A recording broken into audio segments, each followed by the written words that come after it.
이것은 다른 혈액형을 가지는 두 혈액입니다. 생리식염수를 넣어주고 이렇게 섞어준 다음 현미경으로 확대해보면 어떤 현상이 나타날까요?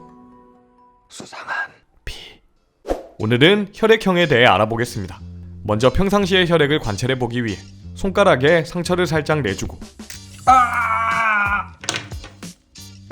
생리식염수를 떨어뜨려준 다음 덮개유리를 덮어주고 현미경으로 확대해보면 이게 전부 적혈구입니다.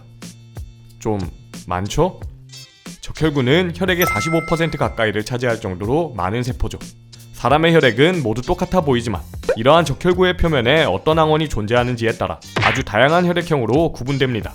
그 중에서도 A형, B형 항원에 따라 혈액형이 결정되는 ABO식 혈액형이 가장 유명한데, 그 이유는 다른 혈액형 간 수혈이 이루어졌을 때 ABO식 혈액형에서 심각한 문제가 가장 많이 발생하기 때문이죠.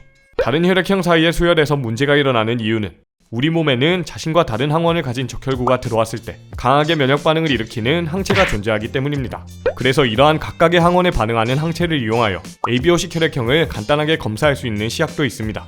우선 저의 혈액을 시약과 섞어 보았는데 저는 O형이라 적혈구에 항원이 없기 때문에 아무런 반응이 나타나지 않았습니다.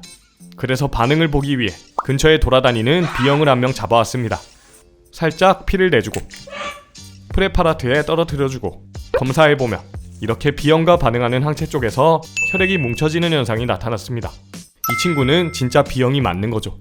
뭉쳐진 혈액을 현미경으로 확대해보니 충격이죠? 저도 응집 반응을 현미경으로 본 건 처음인데 적혈구 형태를 알아보지 못할 정도로 뭉쳐져 있었습니다.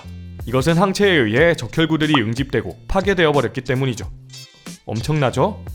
이와 같은 항체는 우리 몸에도 존재하기 때문에 아마 다른 혈액형의 피를 섞어보면 비슷한 반응이 나타날 겁니다.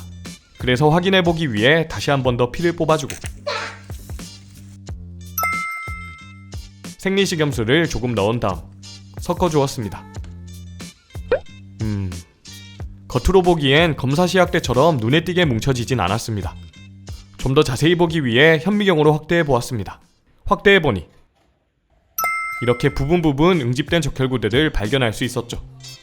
하지만 이상하게도 실제 혈액에서는 시약 때만큼의 강한 응집 반응은 나타나지 않았는데, 그 이유는 검사 시약은 눈으로 보일 정도의 반응을 나타내기 위해 강하게 반응하는 항체가 매우 높은 농도로 포함되어 있지만 실제 혈액 한 방울에서는 적혈구 수에 비해서 항체 농도가 그리 높지 않고 항체의 활성도도 떨어지기 때문입니다.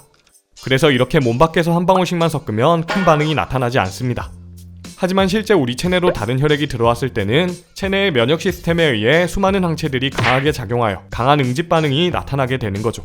그래서 잘못된 수혈이 일어나면 강한 응집 반응에 의해 적혈구들이 뭉쳐서 체내 모세혈관들이 막혀버리고 심각한 상황이 발생되는 것입니다. 그래서 수혈할 때는 같은 혈액형 간 수혈을 원칙으로 하고 있는 것이죠. 하지만 아주 긴급한 상황에서는 다른 혈액형 간 소량 수혈을 하기도 하는데, 이 경우에는 상성이 존재합니다. 소량 수혈에는 적혈구의 항원이 중요한 기준입니다. 예를 들어 O형의 적혈구에는 항원이 없어서 모든 혈액형에게 소량 수혈이 가능합니다. 하지만 AB형은 AB 항원 둘 다 가지기 때문에 다른 혈액형들에게는 소량 수혈도 불가능하죠. 예전에 유행했던 혈액형 성격설에서는 O형이 착한 성격으로 표현되는데, 혈액형과 성격은 관계가 없지만 생물학적으로는 확실히 O형이 착한 혈액형이긴 합니다. 신기하죠? 혈액형 실험은 여기까지입니다. 재밌게 보셨다면 구독 부탁드립니다. 수상한 생물선생 수상한 생선이었습니다.